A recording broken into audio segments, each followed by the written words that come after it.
G'day! Now today I'm going to be reviewing the probably most controversial LEGO set ever, and that's the Bell Boeing V-22 Osprey. I was lucky enough to be one of the people that got it here in Australia. Now the story is LEGO cancelled it days before launch because of the military-ness of the helicopter, of their plane. It actually is a military plane. What LEGO has designed is a coast rescue one. Doesn't exist. It's not real. There are actually some images on YouTube. If you go on Google Images and search, there are actually some made-up images of this set done as a coastal rescue plane. It would work in theory, but it doesn't exist. And also because it's basically a military aircraft, that is why it got cancelled. People objected. A group objected to it, but I'm not going to go into that. That's not what I'm here for. There was a second issue that's come to light during it that actually LEGO didn't know about, which is it chews through one of the gears, and that's you can find quite a lot of images of that. There's a gear in the gearbox that actually was just getting chewed out, and that's the way the gearbox works, and I'll talk about that in a minute. I've actually built this with the fix. So Hugh, the guy who founded Bricklink, actually put a post up about how to fix it, and he's fixed it. So sorry, Brickset, not Bricklink, and he's fixed it. So this version here I've actually built with the fix that Hugh, who is the founder of Brickset, put up on a blog post. I'll link it down below in the description.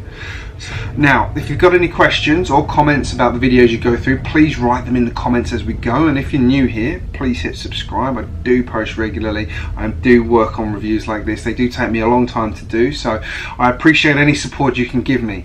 So, without further ado, here it is. This is it. It is massive. I'm not going to do the whole review like this, but I wanted to hold it up to the camera like this so you can see just how big this thing is. It is enormous, and it is an absolute, look at the shape of that. That is an absolute work of art. I'm going to start off by talking about the body and the shape of the whole thing. LEGO has done an astonishing job on making this thing look like an Osprey. It really does look so good. Like all the paneling, everything is done perfectly to get that shape. Like look at that top profile. It's just beautiful. I was building it and I was just amazed. Now all the gearbox sits under here, and one thing I'm quite impressed about is the fact you've got mechanisms going back here, mechanisms going forward, you've got mechanisms in the wings, you've got this massive gearbox in here, but there's actually still a ton of space in here. You can actually use this cargo ramp here, and I'll talk about this as well as a functionality in a minute. There's actually lots of space inside here to put things. You could put a vehicle in here, you could do all sorts of stuff. So it's stunning. So I mean, all the stickers, I've put every sticker on this, and I think every sticker adds to the way this looks. I mean, even down to the cross on the top there that joins up the two wings, because they've built with bricks here and then stickers here. Even that, you know, just joins the whole thing up. I think this design as a rescue helicopter, rescue plane, sorry, is absolutely inspired, brilliant. It looks fantastic. The orange and grey is just such a good combination of colours, and they've done a spectacular job on the amount of orange they've used as well. I love orange, it's one of my favourite colours, actually is my favourite colour. And with the grey like this, it just is unquestionably cool. There's even little details like it's got the cockpit seats in there as well. We've got, my camera is not doing autofocus very nice. I mean, the biggest flaw in the whole design is probably the fact that we've got this big red on-off switch here. That's the thing that makes the motor go. And we've got a gap here above the landing gear, which, let's see if I can get a good angle on that one. It's quite tucked away. There's a gap above here, which is where, am I still not on that? I'm still not on that. There we go. There's a gap here where the landing gear actually goes up. And it has to, because the mechanism is just too big to not go up. So, but otherwise, there's nothing really giveaway other than, you know, this one lever on the back which controls the rear flap here. So that's it. Nothing else really detracts from the way this looks. It's great. There's quite a few stickers on here. There's a few that you could actually go without, but they don't really detract from it. They don't really add to it. They're kind of minor things. This does remind me a lot of the sea rescue helicopter from probably about 5-6 years ago, the big yellow one. I'll show you a picture of that one up in the corner here. And the mechanism, that has one difference to this one, which is it has a winch, whereas this one has the tilting rotors. So the gearbox is very similar in that respect.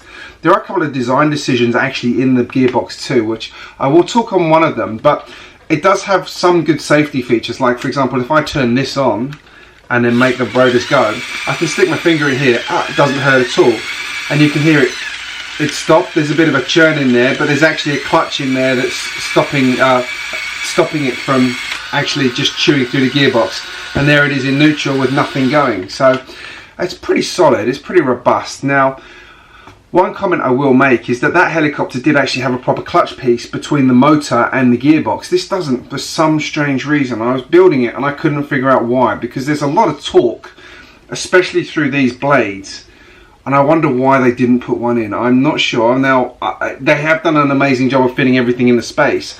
I'm just not sure why there's no clutch in there to actually absorb any issues, any slippage, any blockages, because it does protect the motor and the gears. Now, we all know the issue with the gears is it chews through them if you run all the motors at once. I did watch a video of someone who's trying to actually make it chew through the gear, and it couldn't get it to do it, which is always the way, isn't it? But as I said, I've put the fix into this one, which was pretty simple to do. You just have to pick the right step in the instructions and know when to do it. So I'm going to go through and show you each of the functionalities on this now, and then I will give you my thoughts on this set, and I'll do a quick comparison with the helicopter as well that I mentioned. Now, if at any point you want to jump through the video, there are chapters available down below, so just click on those and you can jump to any point in the video. Now, I actually have the unusual problem here of this set is pretty large for my desk. I can't quite get high enough with my tripod, so I'll do my best to show you everything as I go through. So there's four main functions in this gearbox. The first one is here, which is the rotate blades. So the top one there is rotate blades. The one below is the landing gear. Then going around to the other side, we have the rotor tilt at the top here and the ramp at the back. Now I'm going to show you the ramp at the back because I think this is a little gem. Like, you can't even like appreciate this until you see it go. So let's actually activate that one first. And what happens is it's a two-parter. So this will come down, and then once it reaches a point, this actually goes up like a true cargo ramp on a military aircraft to help with loading. So let's do that. There we go. So there goes the ramp down, and then you can see the top bits going up as well. I think that's really, really nifty. And also, if we look inside, we can see what I said about there's actually room in there. There's actually some space. So yeah, it's my crude lighting, but you can actually see there's room down the whole way, and you can see there's the gears down the front as well. So there's a lot of space in there, really, given how much this set is doing in terms of the gearbox. It's damn impressive. And again, we flick the switch the other way and it will close, bringing down the top bit and then lowering, raising the lower ramp there, and you can just hear it clicks when it reaches the end there. There's just a clutch system in the one of the mechanisms that actually controls that one. The rear flaps, dead simple. There's this rotor arm here. Nothing really to write home on that one. It is just a very simple mechanism there. Doesn't really do a lot. It's pretty simple. It looks like it was a sort of afterthought to add it in, but you know, it works. Adds another bit of a play feature in there. Now, next up, let's do the tilt mechanism. Now, I'm going to show you this from above here first, and one thing I want you to see, which I think is rather cool and a great bit of detail, is these flaps on the back here actually change as it goes from vertical to horizontal. So let's flick that into position. I think that's the right way around. No, that's going up that way. Let's tilt it, but you can see what I mean there. So these will now flip over like that. Very, very, very smooth. Now, you can't go to horizontal like that while the blades are spinning, because they're sitting on the table. That will hit the table, and obviously the real Osprey doesn't do that either. So don't try that one. Although the clutch mechanism inside will stop, it doesn't actually stop the motor completely, which is what I was saying about there's no system to stop it in there, which surprises me a bit. I wish there was, but anyway, there must be a reason why they didn't put it in there. And now going back up to vertical, we can see these flaps will go down again, those will go round.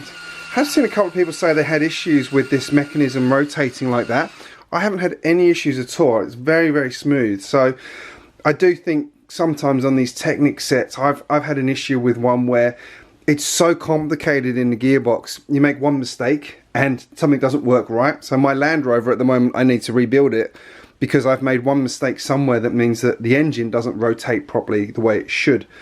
So that shows that going round there, and I think it's really good. I do love these flaps on the back here. It's an unnecessary detail, but it really, really, really adds to it.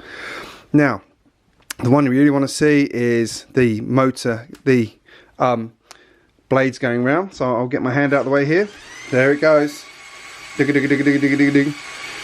And we can put our finger in this and no issues there at all. There's no, it doesn't hurt, it's not going very fast, it's quite a soft mechanism. There's a drive shaft all the way through and it's clutched inside, so it doesn't actually bung up anything. If you block both of them, it does cause a bit of a headache for the gearbox, but otherwise it works quite well.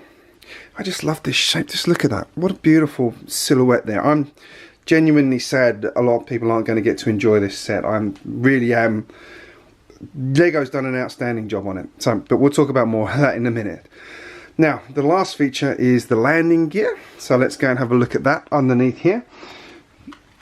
We've got 2 wheels at the back, 2 wheels at the front, obviously. Now I'm going to turn this over because the mechanism for this one is on this side.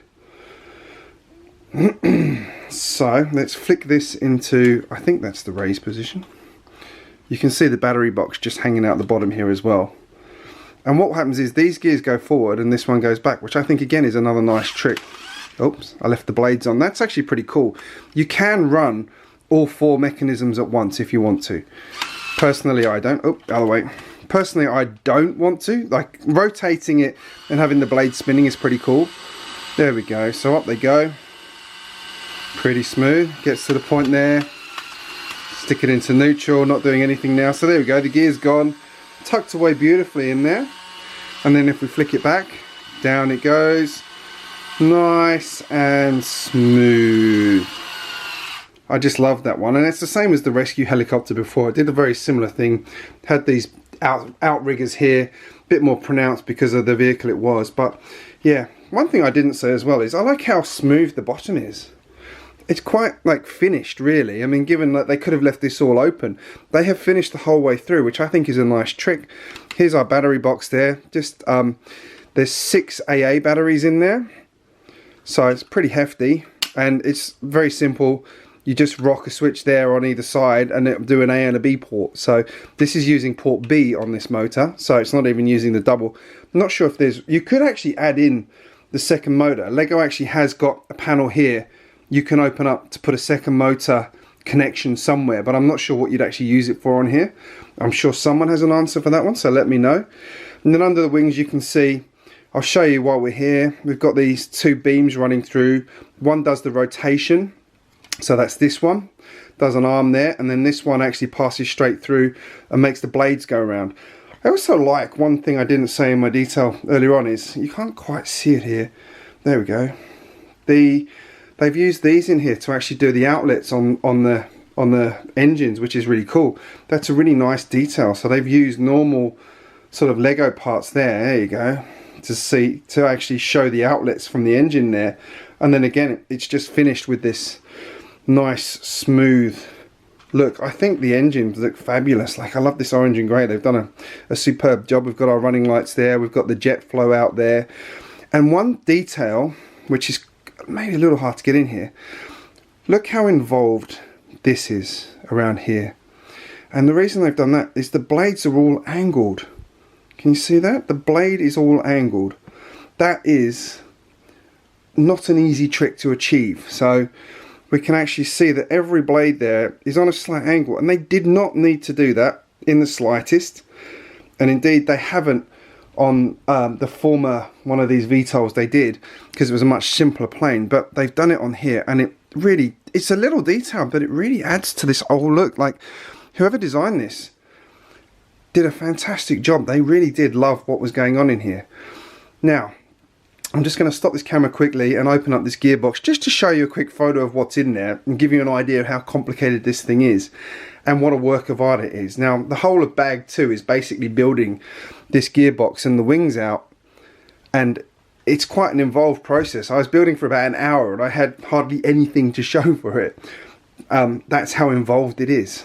Here's the gearbox opened up. Let's just zoom in on that one so you can see it in a bit more detail. Like, this doesn't show you the full thing. There's a lot more going on in here. It goes all the way down here as well. Now, I can't swivel that out without dismantling large amounts of it, but you get an idea of there's the cogs going through here. Here's the one for doing the tilt. Here's the sort of clutch mechanism that's actually stopping it from grinding through the gears if you block one of the blades. The only problem there is if you block both the blades, they aren't individually clutched, so it means that it will actually drive, it will stop the motor at that point, or it will cause some churn inside the gears. There's a bit of give in the Lego gears, which is again part of the problem of why it chewed through that gear that people were having a problem with. But you can see, I mean, I just love how well that is situated in there and then how well it's covered up. You just bring this down here and it's gone. That's it. It's like a proper maintenance panel almost on an aircraft. I think it's fabulous. I think it's such a good design the whole way through. And again, you wouldn't know, there's enough Technic here for you to know it's Technic, but at the same time, it looks like a sort of almost like a creator set with the quality of it. And as I said, the stickers just add to the whole look. I'm going to do a quick bit here where I'm going to show it as a comparison with set number 9396. I'm not going to go into a lot of detail here. This is one of my favorite LEGO Technic sets ever. I adore this set. This is absolutely amazing, and you can see what I meant about there's a lot of comparison between this and that set in terms of similar functionality. So we've got one for doing the gear going up and down, we've got one for the rotor going up. You can motorize this. It didn't come with a motor, which means it was actually $100 cheaper than that set for that exact reason. But it has one astounding feature that I've not seen anywhere else, and that is this bit up here, this massive bit up here. I love this because look, the blades actually rotate. So these spins and rotates. That is not an easy mechanism to achieve in the first place, let alone while it's spinning around motorized. So that is cool. This isn't quite as finished as that set. That set has so much polish, it's ridiculous. Like over this, they never finished off the whole tail section, so that shows you LEGO's obviously come a long way since this set, and this was only 2012. This was not that long ago, but that's the difference between this set and that set. Look at that, just the polish is insane. But I think they look fabulous next to each other. They're great designs, not to the same scale, which means that it doesn't work obviously, but I just wanted to show you that as a comparison, because this to me is like the predecessor to this in terms of the actual functionality and the way the gearbox and things works. And like, I just think there's a lot of comparisons between this flight device and this flight vehicle and this flight vehicle. I think they look both look fabulous, but again, the polish, 8 years difference between the two sets. Look at how much more LEGO does now in these sets, and this was $110 more than that set RRP, but you've got the motor in there and a bucket load more parts in there. So I actually think that really that's a better value set than that one once you get to sort of looking at what's involved and what you get out of it. So there's a lot more techniques in this one, there's a lot more big parts in this one to actually fill it in, so you're getting more parts in there. You've probably already guessed my final thoughts on this set from watching that video. If you've gotten this far, you already know I think it's amazing. I'm genuinely really sad that people aren't going to get to enjoy this set, because it is incredible, and I really hope LEGO can reuse what they've done here somehow to make another set that obviously doesn't have the military connection. Like, you know, it is such a brilliant set. Like the building it, I was enjoying building this set. I thought I would find all this panel work down the side repetitive and boring, but it really wasn't, because of how it comes together. And it's all important, it's all structural, it all covers bits up. Like here, there's a flap here that you can actually open up, and you don't pin it shut till like one of the last steps, and that actually covers up the motor cable, so you can get to the motor cable if you want to. Things like that all through the back here. It's just so strong. Like, I can hold this by any point and it's strong. It won't flex at all. This is incredibly strong. I'm amazed. Like, I'm not going to hold it by a wing because that's probably pushing my luck, but anywhere in this body you can actually hold it, and it is just rigid as anything. I'm incredibly impressed. Now, I mean, obviously I do have to have a couple of criticisms of it, and you know, my main one is obviously the fact they cancelled it. That's something else. I've seen people selling these sets for $1,500 here in Australia. It's ridiculous. Actually, someone posted one for $2,000 today. It's just, it's insane. It's not worth that much money unless you really, really love the material. It's not. Like, it's a great set. It's well worth. The RRP on it was $250. I paid RRP on this. Perfect. Great price. You've got a whole motor in here. You've got the battery box. You've got everything. There's a good value in this set. I think it's fabulous. You've got these blades that have never been used before, so these are new pieces. The colour scheme. Some of these pieces have never been in this colour. It just all works. Everything works. I think this is a great value set. It's a great build. As I said, building it was just a pleasure. I really did enjoy it. There's so many techniques and things. I'm just... Technic amazes me. Like, you know, when I did the comparison with the other 9396 set, the amount of change in that 8 years is just phenomenal, and it's just getting better and better and better at what the LEGO designers can do. And this is shining example of what they can accomplish, and I'm sad. I'm genuinely really am sad that this is not a public release set. Like, I was lucky to find this at Target, one of my local Targets, and I know the US probably isn't getting any sets, are they, or very few. Target here seems to have gotten the bulk of them. I think one of the other retailers, Maya, got a few, but they're getting rarer and rarer now. They seem to be getting batches of 3, so I'm sad about that one. I do really hope this comes back, and you know, I'm happy to go into any detail anybody wants on this set to help with. I hope the instructions make it up onto Bricks set. I was actually a bit disappointed I had to open the instruction manual to build this, because I usually use the instruction app on my phone, so I don't have to open my instructions, but in this case I did. So anyway, let me know in the comments what you think of this set. I don't, you know, your thoughts on the whole politics around it.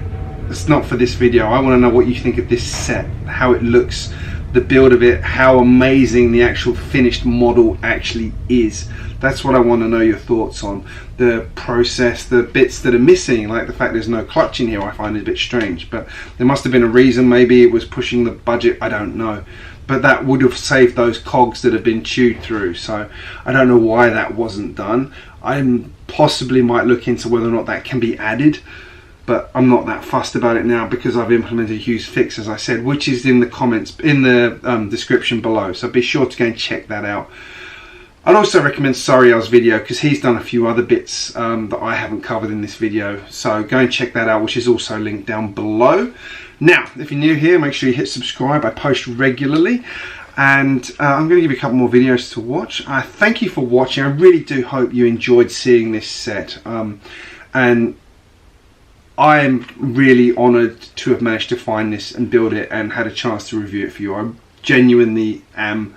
I was so excited about this set when I saw it originally, and so disappointed when it got...